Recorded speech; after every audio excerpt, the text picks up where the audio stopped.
नमस्ते, मैं हूं गिरीश सिद्धराम शिंदे और हैशटैग सवाल के और एक एपिसोड में आप सभी का स्वागत है। आज का सवाल पूछा है अनवर खान आजमी जी ने और वो पूछते हैं कि इन्वर्टर और नॉन इन्वर्टर एसी में क्या फर्क होता है। इसके पहले कि इन्वर्टर और नॉन इन्वर्टर एसी के डिफरेंस को हम स्टडी करें, मैं और एक सवाल का जवाब आपको देना चाहूँगा। बहुत सारे लोग जो है मुझे पूछते हैं कि एचवीएसी फील्ड में या फिर सेंट्रल एसी के फील्ड में अगर हमें इंटरव्यूज़ देने हैं या फिर प्रिपरेशन करनी है तो कौन सी बुक को हम रेफ़र करें। तो यहाँ पे मेरे पास एक किताब है जिसको मैं हाईली रिकमेंड करता हूँ। बुक का नाम है basic refrigeration and air conditioning by PN Anant Narayanan और इसका जो पब्लिकेशन है मैग्रोवेल पब्लिकेशन है। तो एक बेस्ट बुक है एचवीएसी के लिए। इनफैक्ट पिछले 20 सालों से मैं भी यही किताब को रेफर कर रहा हूँ। जब मैं फर्स्ट ईयर में था तो सबसे पहली जो किताब मैंने रेफर की वो थी पीएन नारायणन। तो मैं भी आपको यही बुक रेकमेंड करता हूँ। तो अगर आप इंटरव्यूज देना चाहते हो एचवीएसी फील्ड में तो डेफिनेटली इसको रेफर करो। अदरवाइज आप अगर न्यू कमर हो एचवीएसी फील्ड में और आपको बेसिक्स को एकदम अच्छा क्लियर करना है, बेसिक कंसेप्ट अगर आपकी क्लियर होनी चाहिए ऐसा आपको लगता है, तो डेफिनेटली इस बुक को आप परचेस कर सकते हो। इस बुक की जो लिंक है मैं नीचे डिस्क्रिप्शन में दे देता हूँ, तो वहां से आप इसको परचेस कर सकते हो।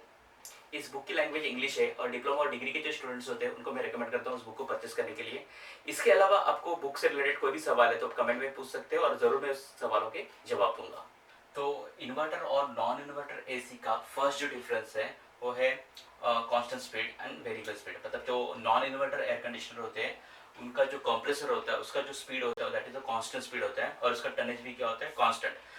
टनेज कांस्टेंट होता है मतलब 1.5 टन का एयर कंडीशनर है तो 1.5 टन ही आउटपुट देगा, ना उससे कम ना उससे ज़्यादा। लेकिन अगर हम इन्वर्टर एसी यूज़ करते हैं तो उसका जो कंप्रेसर होता है उसका जो स्पीड होगा वो कम या ज़्यादा हो सकता है हीट लोड के अनुसार, और उसका टनेज जो है वो भी कुछ हद तक घटा भी सकते हैं और उसको बढ़ा भी सकते हैं। अब इसको समझने के लिए हम एक एग्जांपल ले सकते हैं। समझो मुझे एक पैंट लेनी है और मैं रेडीमेड शॉप में चला गया पैंट लेने के लिए। तो रेडीमेड जो शॉप्स होते हैं ना उसमें जो कपड़े होते हैं जैसे कि पैंट की साइज 36 होगी या 38 होगी या 40 होगी, बीच के नंबर नहीं होते। मतलब 36 मिलेगा तो 37 नहीं होगा, या फिर 38 होगा तो 39 नहीं होगा, डायरेक्ट 40 होगा।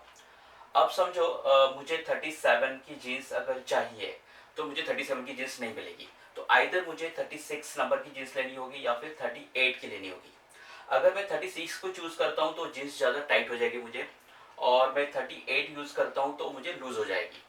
तो कांस्टेंट जो एयर कंडीशनर होते हैं या फिर नॉन इन्वर्टर एयर कंडीशनर होते हैं उसमें भी कुछ ऐसे ही होता है। उसमें जो उसकी जो कैपेसिटी है, कैपेसिटी को हम बढ़ा भी नहीं सकते घटा भी नहीं सकते। लेकिन आज की तारीख में अगर हम देखेंगे तो मार्केट में कुछ फ्लेक्सिबल जीन्स आई है तो वो थोड़ी बहुत स्ट्रेचेबल होती है। ओके, स्ट्रेचेबल जीन्स जिसको बोलते हैं। तो अगर मैं 36 नंबर की स्ट्रेचेबल जीन्स लेता हूँ और उसको अगर मैं यूज़ करता हूँ तो उसका कपड़ा स्ट्रेच होता है, तो वो अगर मैं यूज़ करता हूँ तो मुझे ज़्यादा फिट नहीं होगी। ओके, तो उसको मैं यूज़ कर सकता हूँ।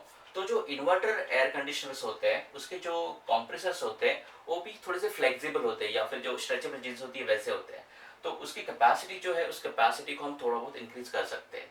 अब इसको समझने के लिए हम और एक एग्जांपल लेंगे। समझो मेरे पास में नॉन इन्वर्टर एसी है 1.5 टन का। अगर 1.5 टन का नॉन इन्वर्टर एसी है तो उसकी मैक्सिमम कैपेसिटी 1.5 टन ही होगी। अगर समर में समझो, गर्मियों के मौसम में समझो एक 15-20 दिन गर्मी बहुत बढ़ जाती है, और ये जो गर्मी है दोपहर के टाइम ही बढ़ती है। मतलब दोपहर का शायद समझो टाइम एज्यूम कर लो 3 से 5 के बीच में गर्मी बहुत ज़्यादा है।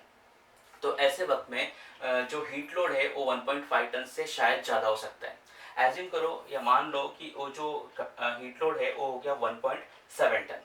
अब समर सीजन में सिर्फ दोपहर के 3 से 5 बजे के समय में, और वो भी 15-20 दिन के लिए, जो हीट लोड है वो बढ़ जाता है और वो 1.5 की जगह पे 1.7 टन अगर हो जाता है। और अगर मेरे पास में नॉन इन्वर्टर एयर कंडीशनर है जिसका कंप्रेसर कांस्टेंट स्पीड में चल रहा है, तो वो एयर कंडीशनर जितनी चाहिए उतनी कूलिंग नहीं देगा और हम बोलेंगे कि एसी काम नहीं करता, क्योंकि एसी का स्पीड वहां पे क्या है, कांस्टेंट है।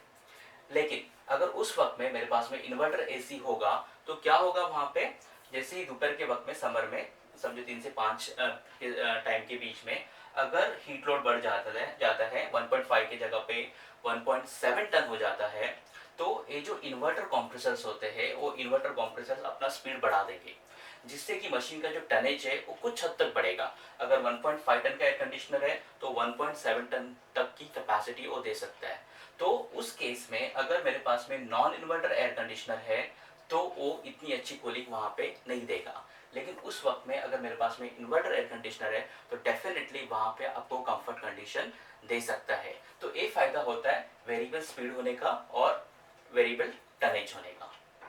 इन्वर्टर और नॉन इन्वर्टर एसी को समझने के लिए हम और एक एग्जांपल लेंगे, और इस एग्जांपल में मैंने तीन समझो यहाँ पे रूम है बनाया है।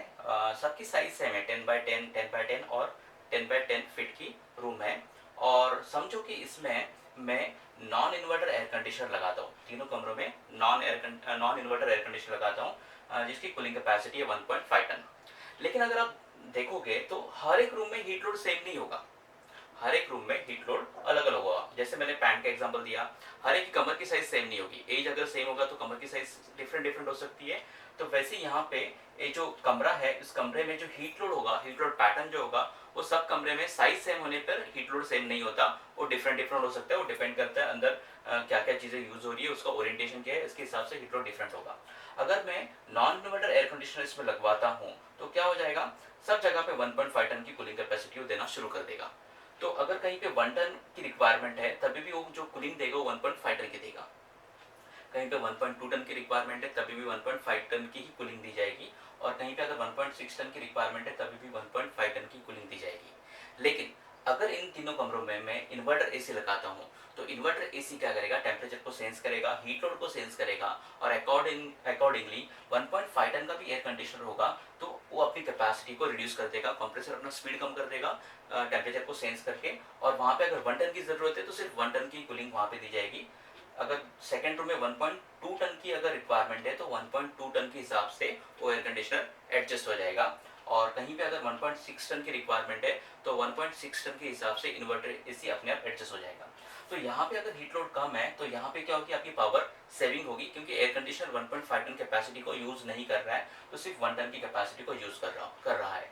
तो इसकी वजह से जो इन्वर्टर एसी है वो टन्स के हिसाब से या हीट लोड के हिसाब से अपनी कैपेसिटी को कम कर सकते हैं। और कैपेसिटी को अगर वो कम करते हैं तो डेफिनेटली उसकी जो पावर है वहाँ पे सेव होगी। और इसके लिए इन्वर्टर एसी जो है वो पावर सेव करते हैं, ऐसा कहा जाता है।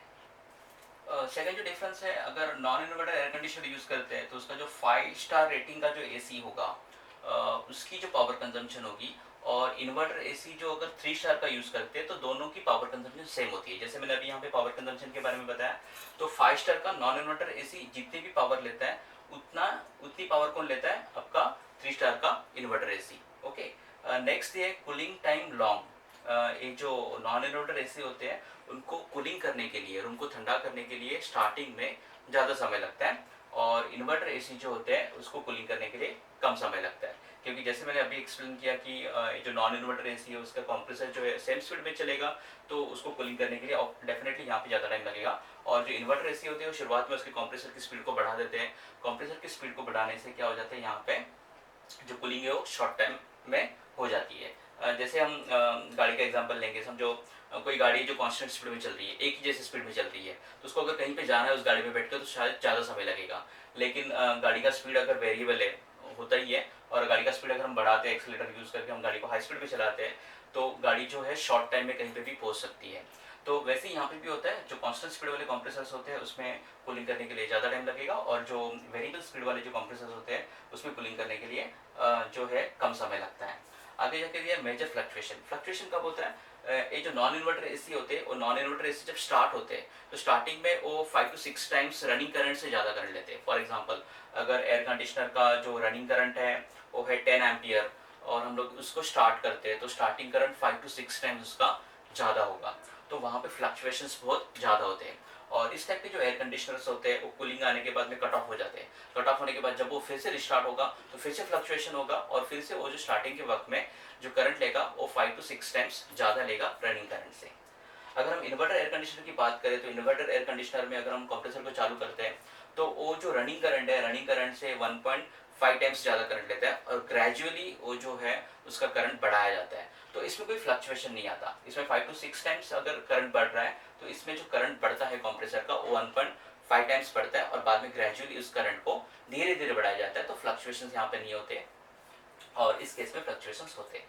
और जो नॉन इन्वर्टर एयर कंडीशनर होते हैं उसकी ट्रबल शूटिंग की अगर बात करें तो ट्रबल शूटिंग काफ़ी ईजी है, क्योंकि इसमें कुछ कॉम्प्लेक्स सर्किट्स वगैरह नहीं होते हैं। लेकिन अगर इन्वर्टर एसी की बात करें तो इन्वर्टर एसी की जो ट्रबल शूटिंग होती है वो काफ़ी कॉम्प्लेक्स होती है। इसमें रेक्टिफायर होता है, इसमें इन्वर्टर सर्किट्स होते हैं। ओके, तो उसको उसमें फॉल्ट को डिटेक्ट करना थोड़ा सा कॉम्प्लेक्स हो जाता है। अभी हम जो इन्वर्टर एसी और जो नॉन इन्वर्टर एसी होती है उसके जो पावर कंजम्पशन है उस पावर कंजम्पशन को यहाँ पे क्या करेंगे, स्टडी करेंगे। उसमें डिफरेंस क्या होता है इसको स्टडी करेंगे। तो यहाँ पे जो ब्यूरो ऑफ एनर्जी इफिशियंसी जिसको बोलते हैं, जिसको शॉर्ट में बीईई बोलते हैं, उसका डेटा है। बीई ने 2017 में डेटा पब्लिश किया है। तो इन्होंने क्या किया है, ये जो एनुअल पावर कंजम्पशन को कैलकुलेट किया है। एनुअल मतलब साल भर का जो पावर कंजम्पशन होता है उसको कैलकुलेट किया है। जो मशीन है वो 1600 घंटे के लिए चलाई गई है और जो पावर है उसको किलोवाट पर आवर में या फिर यूनिट्स में यहाँ पे दिखाया गया है। तो यहाँ पे डिफरेंट डिफरेंट कैपेसिटी के एयर कंडीशनर हैं। 0.75 टन, 1 टन, 1.5 टन और 2 टन के एयर कंडीशनर हैं। तो बहुत बड़ा डेटा था, टेबल को मैंने शॉर्ट कर दिया। मैंने खाली 3 स्टार के जो इन्वर्टर और नॉन इन्वर्टर एसी है उसका कंपैरिजन यहाँ पे लिया है, और 5 स्टार के जो इन्वर्टर और नॉन इन्वर्टर एसी है उसका कंपैरिजन यहाँ पे लिया है। तो सबसे पहले 3 स्टार के जो नॉन इन्वर्टर एसी और इन्वर्टर एसी है उसके पावर कंजम्पशन को स्टडी करते हैं। तो यहाँ पे अगर हम देखेंगे तो 0.75 टन का एसी है। अगर वो 3 स्टार नॉन इन्वर्टर एसी है तो उसका पावर कंजम्पशन होगा 627 किलोवाट पर आवर होगा, और जो 3 स्टार इन्वर्टर एसी होता है उसका पावर कंजम्पशन होगा 550 किलोवाट्स पर आवर। इन दोनों का अगर डिफरेंस देखेंगे तो 77 किलोवाट्स पर आवर का डिफरेंस आता है। मतलब हमारे जो 77 किलोवाट्स पर आवर जो है वो सेव होते हैं अगर हम इन्वर्टर एसी यूज करते हैं तो फर्स्ट केस में।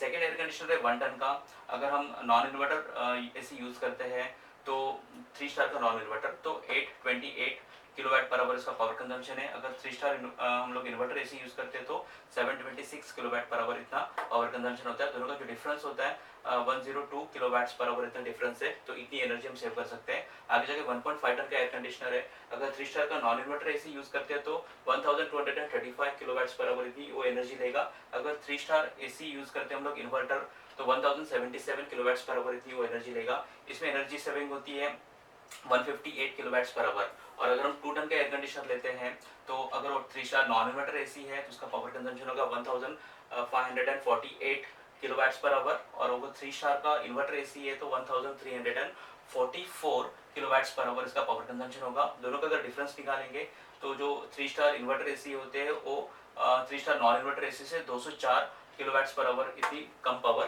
कंज्यूम करता है। आगे बात करेंगे हम 5 स्टार नॉन इन्वर्टर एसी और इन्वर्टर एसी की बारे में। तो अगर 5 स्टार के एसी है 0.75 टन के, तो अगर 5 स्टार का नॉन इन्वर्टर एसी है तो 576 किलोवाट पर आवर इतनी एनर्जी लेता है एक साल में या फिर 16 से घंटे चलाने के बाद में। और 5 स्टार का अगर इन्वर्टर एसी है तो 421 421 किलोवाट्स पर आवर इतनी एनर्जी लेता है। दोनों का डिफरेंस अगर निकालेंगे तो 155 kilowatts per hour inverter AC में बचते हैं। आगे जाके 1 टन का एयर कंडीशनर है। 5 स्टार का नॉन इन्वर्टर एसी है तो 760 किलोवाट्स पर आवर इतनी एनर्जी लेगा। अगर 5 स्टार का इन्वर्टर एसी है तो 557 किलोवाट्स पर इतनी एनर्जी लेगा। दोनों का डिफरेंस निकालेंगे तो 203 किलोवाट्स पर आवर इतनी एनर्जी सेव होती है। आगे जाके 1.5 टन का एसी है। 5 स्टार का नॉन इन्वर्टर एसी है तो 1130 किलोवाट्स पर आवर इतनी एनर्जी लेगा। अगर 5 स्टार का इन्वर्टर एसी है तो 815 या फिर 815 किलोवाट्स पर आवर इतनी एनर्जी लेगा। दोनों का डिफरेंस होगा 315 किलोवाट्स पर आवर, तो इतनी एनर्जी इन्वर्टर एसी में सेव होती है। और फाइनली 2 टन का अगर एयर कंडीशनर है, 5 स्टार का नॉन इन्वर्टर है तो 1412 किलोवाट पर आवर इतनी एनर्जी लेगा। अगर 5 स्टार का इन्वर्टर एसी है 2 टन का तो 1005 किलोवाट्स पर आवर इतनी एनर्जी लेगा। और दोनों का डिफरेंस अगर देखेंगे तो साल भर में 407 किलोवाट्स पर आवर इतनी एनर्जी को सेव करता है। Thank you for watching this video. अगर आपको वीडियो अच्छा लगा तो वीडियो को लाइक और शेयर कीजिए, और ऐसे और वीडियोस देखने के लिए मेरे चैनल को सब्सक्राइब कीजिए। हम जल्द मिलेंगे एक नई टॉपिक के साथ में, तब तक के लिए गुड बाय।